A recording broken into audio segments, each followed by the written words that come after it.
Your Pistons with a big win over the Boston Celtics, putting us up 5.5 games for the number one seed in the East. Hey, everybody, welcome back to another episode of Pistons Daily, your go-to podcast for daily Detroit Pistons content, game recaps, Coach T's keys, trade rumors, and real conversations about what's working and what's not with your Detroit Pistons. I'm your host, Tony Nash, a.k.a. Coach T, and if you love the Pistons like I do, you've come to the right place, because that's what we talk about here every day on Pistons Daily. If you haven't already, please head on over to the YouTube channel and subscribe. We're almost to 3,000 subscribers, and we need your support. Hit that notification bell. Share this with all your friends. Leave us a 5-star review. You can find this anywhere a podcast can be found, and we appreciate you making Pistons Daily your favorite podcast for Pistons content. So, big win tonight for our Detroit Pistons. It's always a great day when we beat the Boston Celtics. If you grew up a Pistons fan like I did, you just are born to hate the Celtics. And I shared with you guys before that I had an opportunity when the Pistons were doing well in the 2000, I think it was year 2007 Eastern Conference Finals game in Boston. What an experience. I won't get too much into that, but we hate the Celtics. And to see the Pistons get now 3 out of the 4 wins on the season against Boston. Boston really is the second best team in the East. We had been worried about New York, and I'm not saying we shouldn't worry about them, but they're not playing really well right now at all. But Boston has kind of been the team lately that's streaking, and to see us get this win tonight was really, really good. Puts us 5.5 games ahead of them for first place in the East. The Pistons have now won 5 of their last 6 games, and in that stretch, we are holding teams to 94.5 points a game, which has been really good because our offense hasn't really been as strong as it had been there for a while. But to me, I would rather focus on strong defense. That way when the offense is off, you still can pull off the win. But the Pistons defense was great tonight, and we got the win. And so I'm always in a good mood when the Pistons win. Obviously, I'm recording this right after the game because I was hyped with that win. Jaylen Brown with that last-second shot there. Looked like it might bounce in, but we got it. So we hold off Boston. It was like a playoff atmosphere in there, was it not? I mean, it really felt like just a back and forth. The crowd was into it. We'd get a few. They'd get a few. It seemed like both teams really, really wanted to win. And it really was the East's best 2 teams as of right now, in my opinion. Both Jaylen Brown and Cade Cunningham, all-star starters this year. And so going head-to-head, they actually guarded each other quite a bit. So just a great matchup. Tobias Harris tonight was our guy, led the way with 25 points. He just came up huge, got us buckets every time we needed one. Some of those back down little turnaround shots that he does, little post-up shots. He's usually good for one of those a game, but had several tonight. Hit a couple big threes for us. And Uncle Toby just came through with a big game, and so it's good to see him. And, one of the things I love about this team is, the last 3 games, Cade has not really been able to do much offensively. Well, 2 games ago against Phoenix, he was just really off. And then we played Indiana. He had limited minutes, started really good in the first quarter. And then tonight, just his shot was off. But Cade just contributes in so many ways. But I love to see which other guy or which other guys are going to step up. Shaq always talks about the others, like the way you have a championship team. You have your all-star, maybe your 2 all-stars, but you don't win if some of the others don't step up. So it's always exciting to see who that's going to be for the Pistons. And tonight it was Tobias. It was also Jalen Duren, brought the muscle, 18 points, 9 rebounds, had some powerful dunks, and he made life tough inside all night for their bigs. And Cade did Cade things, right? I mean, only 16 points, but 14 assists. And just controlled the game, made the right plays all night long. With the exception of that 3 he took at the end. That's now, he did that against Phoenix, and I wasn't sure what he was doing. On a night where you're off on your shooting and you're having a hard time hitting buckets, to shoot a 3 when it's a close game at the end. Those 2 were not great decisions, both of those games, but overall, Cade with 0 turnovers tonight, and just made the right play time after time. And, of course, having him on the court, he just draws the attention of their best defenders and draws the double teams, and he's finding the mismatch. I tell my teams all the time, when you have the ball, draw two and then find the open man. And Cade is exceptional at that. Duncan Robinson also provided a spark for us tonight. 15 points, including 5 threes at big times, at big moments. That one play where he ran down, saved the ball from out of bounds over his head. Cade gets the ball, goes over, actually has a wide open three, but instead rewards his man for the hustle, gives him the wide open three in the corner, and Duncan knocks it down. And I love to see the hustle, but I love to see Cade rewarding his guy for that hustle play. Like, hey, man, you chase that down. I'm going to give you this shot. And that just shows you the leadership style of Cade, the type of player he is. You've heard JB talk about how the thing he loves the most about Cade is Cade doesn't have to eat at the expense of all the other guys eating as well. And so I just love his leadership. So a good game. Jaylen Brown obviously carried Boston, 32 points. I mean, he's just a phenomenal player. It's going to be interesting to see how he does once Jason Tatum comes back. Those two at times have had a difficult time coexisting. Of course, they did win a championship together. But, Jason Tatum gets a lot of the shine. But Jaylen Brown is a star in his own right. And so he's carrying this team. And so when a player like Jason Tatum comes back, who when he's healthy is a top 10 player in the NBA, when he comes back, how does that affect Jaylen Brown? Can they coexist? But then Jaylen Brown had that potential game winner there at the end and just missed it. So that was a big heart pumping, and it was good after he missed it. But the game was really it was a tight game from start to finish. 11 ties. 5 lead changes, and it really stayed that way the whole game, all the way into the fourth quarter. So it's kind of one of those games where you were just on the edge of your seat. There was never a big lead. There was a few times where you felt like the Pistons were going to run away with it. We got up 10 or 11 at halftime, and Boston came out on a 9-0 run, and it just kind of went back and forth like that. I thought Asar Thompson played phenomenal defense, and I know he had some fouls, but he was just everywhere, getting rebounds, getting steals, and just doing a lot of things that maybe don't show up as much on the stat sheet, but just a lot of hustle plays tonight. Obviously, so we came into the fourth, we were up 84-82, and from that time on, it was really a possession-by-possession game. And then Robinson hit his fifth three there. They gave us that 5-point lead midway through the fourth. And then Boston, of course, had the chance late. They drew up a play, ISO for Jaylen Brown, and he ended up with Uncle Toby on him. And honestly, I don't understand why Asar Thompson doesn't guard Jaylen Brown more often. They really don't put him on him very often. I don't know if he feels like that Jaylen Brown is too strong or what. I know they put him on Peyton Pritchard, who gives us trouble, so I do like that as well. But I thought at that moment they should have put Asar on him, but maybe he got screened. I didn't watch it close enough to know what really happened there, but I was a little worried when I saw Tobias ended up in a one-on-one with him. Overall,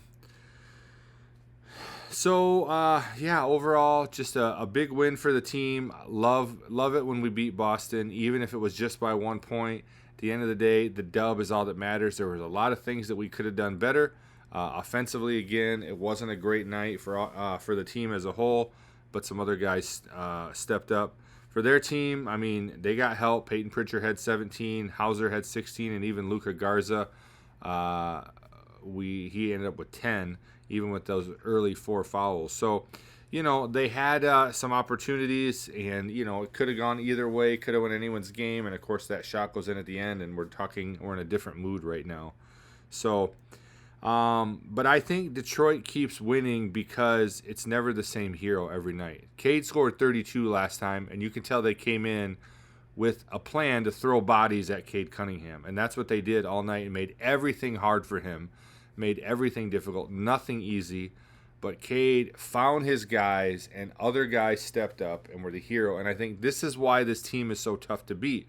And I know it doesn't make sense to anyone on paper, to the analysts, because there's not really anyone averaging big numbers outside of Cade every night. But then, each night we have somebody that just says, okay, it's going to be my night tonight. And so how do you plan for that? As a team coming in with a scouting report, with a game plan, I guarantee you that the Boston did not talk about the potential of Tobias Harris having 25 points tonight. It just wasn't on the radar. And so something like that happens, and that's how you can win a game. So I do love that about our team. I do love the different guys step up. And even Duncan Robinson, the way he spaces the floor and the way he changes direction and changes position all the time and is always keeping guys moving, really, really help us. And then during controlling the paint. So love, love, love seeing that. And then, of course, Cade is always the engine, right? He had those 14 assists, and that's really the engine behind our wins and why we did so well. And then before I move on to the next segment, I'm going to say it again, and you all know what I'm about to say. If you've been watching this podcast, you know what I'm going to say right now. And that is no more Caris LeVert. I'm sorry. Why is Caris? I know Cade went to the locker room and we bring Caris in, but that was right after Jaden Ivey had just hit 2 threes. I'd rather see Ivey in there. Again, Caris LeVert is so flat-footed.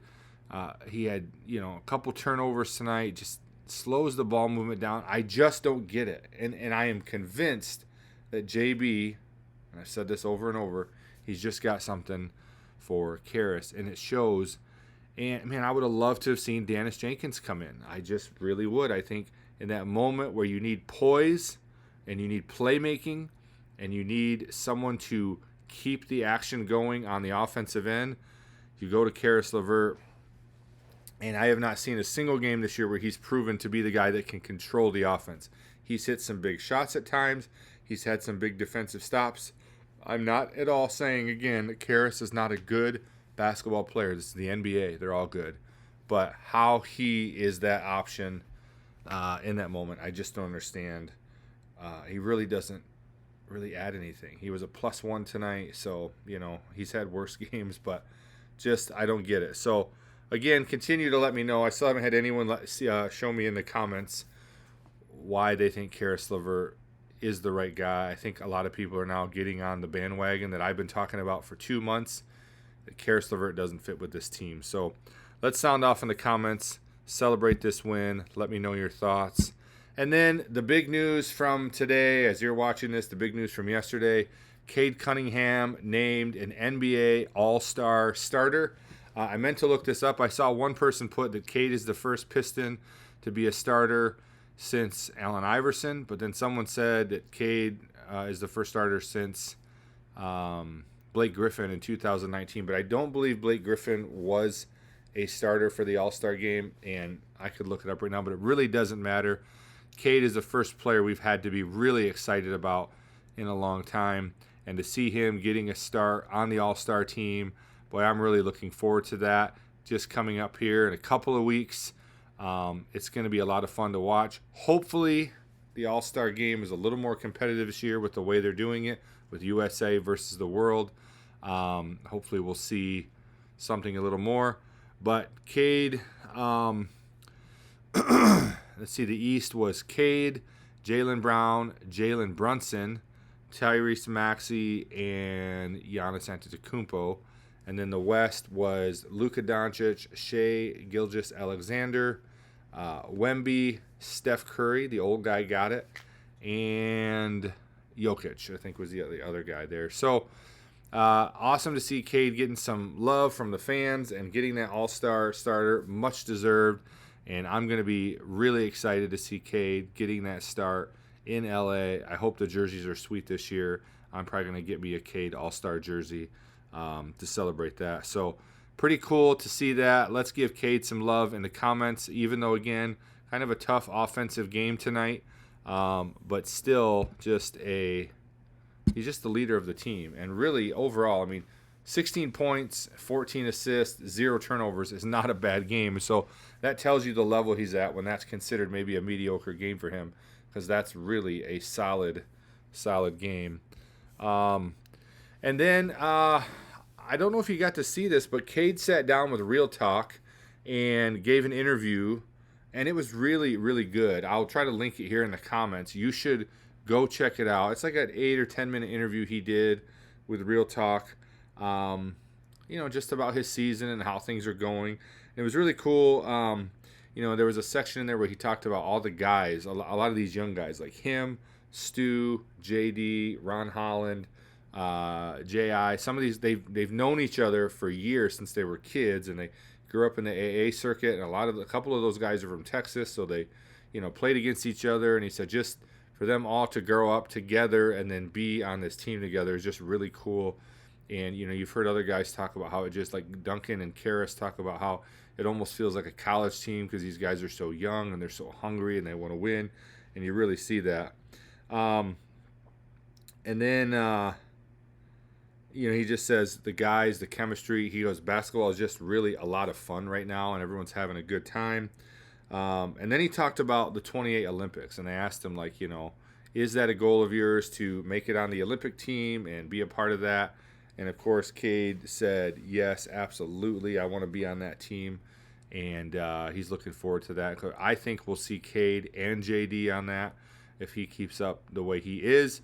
And so I think, as far as American players go, I mean, Cade is definitely, if not the best, one of the best American players right now. And so to see him representing Team USA in Los Angeles, I will tell you, this will probably be the most difficult Olympics Team USA has had in a long time because the world has some players and some squads, and it's going to be tough, but it's going to be great to see Cade on that squad, and he talked about that. And, they just asked him about his love for basketball. Like, what do you love about the game? And so I love hearing players talk about these different nuances and the things that they love.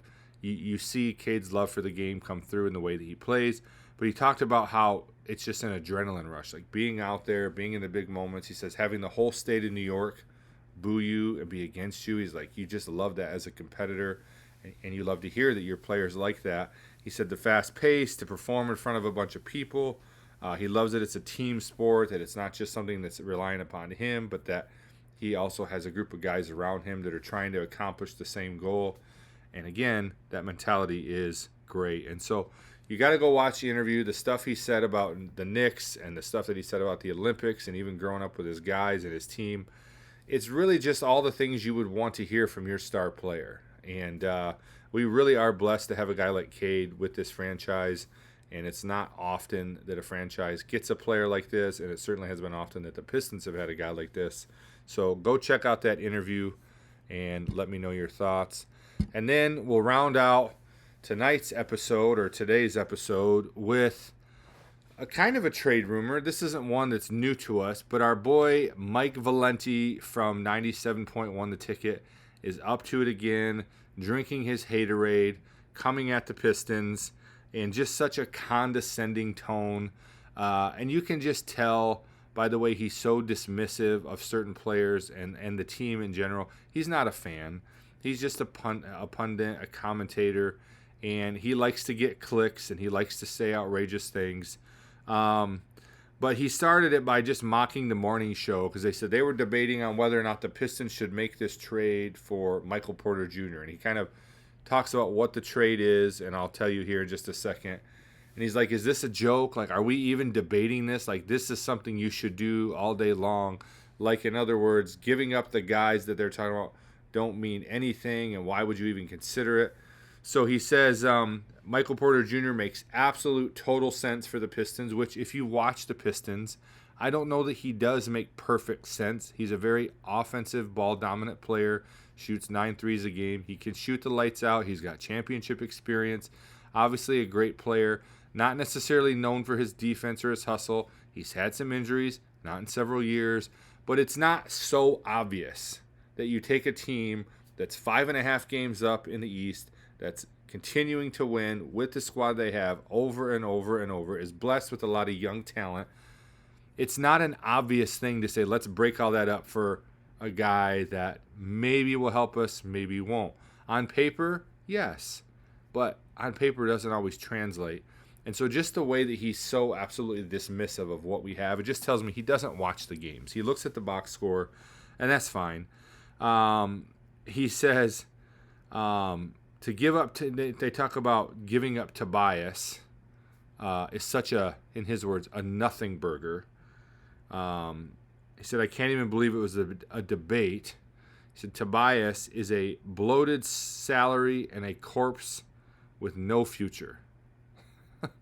I mean, that's tough. I mean, he says he's a nothing burger. He's got a bloated salary, which is true. His salary is too much. And he says he's a corpse with no future. And if you watch the game tonight, it's just not true. I mean, Tobias can still ball. And there are things that I don't like. And I've said before, I think Tobias needs to take a lesser role if he wants to stay with the Pistons. He needs to be willing to come off the bench. If he could play like he played last night or tonight, or if he played like he played in that game consistently, then yeah. But he can't. He's 15 years in the league. He's older. He can't do it every night. So that's why I think having a guy like him come off the bench who can run that second unit much better than a Caris LeVert can. Not obviously as the point guard, but just as that offensive guy. But just to be so dismissive of it, he said, and then he goes, so he just says, Tobias, a bloated salary, a corpse with no future, bye-bye. Like, just dismissive, right? So show a little respect for a guy that has played for the Pistons when they weren't good, decided to come back, has helped us, been a big part of this turnaround.